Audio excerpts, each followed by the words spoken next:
আসসালামু আলাইকুম রহমতুল্লাহি ওয়া বারাকাতুহু।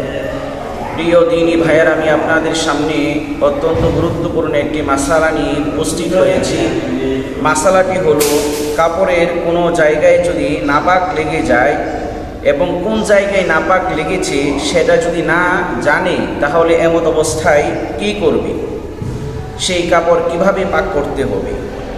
এটার উত্তর হলো, যদি কোনো জায়গার মধ্যে নাপাক লেগেছে তা যদি চিহ্নিত করা না যায়, কাপড়ের কোন জায়গায় নাপাক লেগেছে সেটা যদি চিহ্নিত করা না যায়, তবে প্রবল ধারণা অনুযায়ী কাপড়ের যে কোনো এক অংশ ধৌত করার দ্বারাই পবিত্র হয়ে যাবে। তবে সতর্কতাবশত পূর্ণ লুঙ্গি ধৌত করা অথবা পূর্ণ কাপড় ধৌত করাই উত্তম।